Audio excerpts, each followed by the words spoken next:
بسم اللہ الرحمن الرحیم۔ شروع اللہ کے اس نام سے جو بڑا مہربان نہایت رحم کرنے والا ہے۔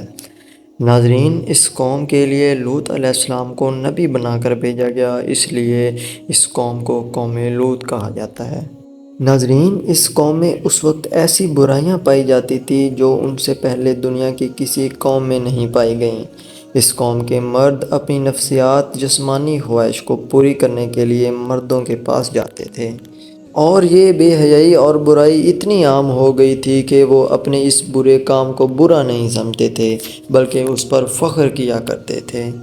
ناظرین، روایتوں میں آتا ہے کہ اس بے حیائی کی شروعات شیطان نے کی۔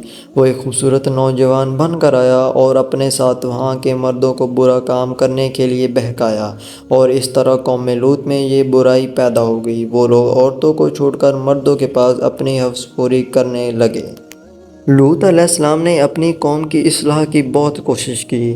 کئی برس ان کے بیچ میں رہ کر دین کی دعوت دیتے رہے، نصیحت کرتے رہے، اللہ تعالیٰ کے عذاب کی دھمکی دیتے رہے، لیکن ان کی قوم پر کوئی اثر نہ ہوا۔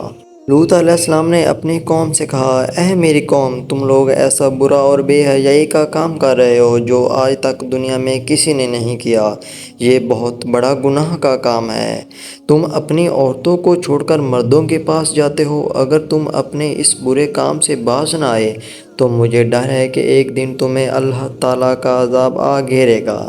میں تم سے اپنے اجر کی کوئی قیمت نہیں مانگتا، میرا اجر تو میرے رب کے پاس ہے جو سارے عالم کا مالک ہے۔ لوط علیہ السلام کی نصیحتوں کا جب ان کی قوم پر اثر نہ ہوا سوائے تھوڑے سے لوگوں کے جو ایمان لائے، تو لوط علیہ السلام نے اللہ تعالیٰ کی بارگاہ میں دعا کی، اے میرے رب، میں نے اپنی قوم میں دن رات تبلیغ کی اور انہیں تیرے عذاب سے ڈرایا، لیکن وہ اپنے کفر میں اور آگے بڑھ گئے۔ اے میرے رب، اب یہ ایمان نہیں لانے والے، اب ان کا فیصلہ تو ہی کر۔ اللہ تعالیٰ نے قوم لوط کو عذاب دینے کے لیے 2 فرشتے بھیجے۔ دونوں فرشتے جب نازل ہوئے تو پہلے ابراہیم علیہ السلام کے پاس پہنچے، پھر فرشتے شام ہونے سے پہلے لوط علیہ السلام کے پاس 2 کمسین خوبصورت نوجوان کی شکل میں پہنچے۔ وہ ان کے یہاں مہمان بن کر آئے۔ ناظرین، لوط علیہ السلام کو اپنی قوم کے لوگوں کی خباثت کا پتہ تھا، اس لیے جب انہوں نے اپنے کمسین خوبصورت نوجوان مہمانوں کو دیکھا تو غمگین ہو گئے اور دل ہی دل میں گھڑنے لگے اور کہنے لگے، آج کا دن بڑی مصیبت کا دن ہے۔ ناظرین، انہیں فکر لاحق ہونے لگی کہ کہیں ان کے قوم کے لوگوں کو مہمانوں کا پتہ نہ چل جائے، وہ ان کے ساتھ کچھ برا نہ کر دیں۔ لیکن ان کی بیوی دوڑتی ہوئی گئی اور اپنے قوم کے سرداروں اور بدکاروں کو اپنے گھر میں آئے ہوئے مہمانوں کی خبر دے دی۔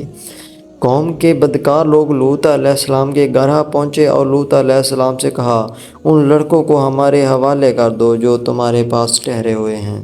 لوط علیہ السلام نے کہا، یہ میرے مہمان ہیں، میں ان کو ہرگز تم لوگوں کے حوالے نہیں کروں گا۔ تمہیں اللہ تعالیٰ کا واسطہ ہے، میرے مہمانوں کے سامنے مجھے ذلیل رسوا نہ کرو۔ کیا تم میں سے کوئی بھلا آدمی نہیں ہے؟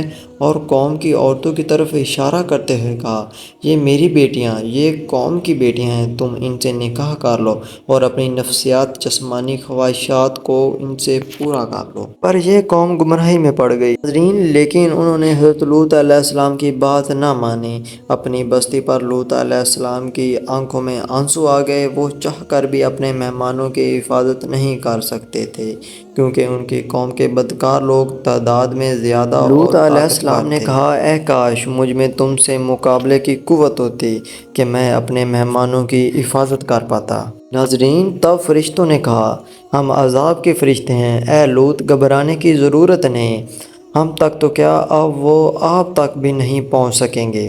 اللہ تعالیٰ نے ہم کو آپ کی قوم کا عذاب دینے کے لیے بھیجا ہے۔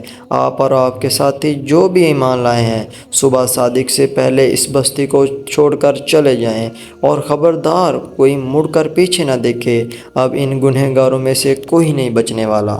چنانچہ حضرت لوط علیہ السلام اور جو لوگ ان کے ساتھ ایمان لائے تھے صبح ہونے سے پہلے بستی چھوڑ کر چلے گئے۔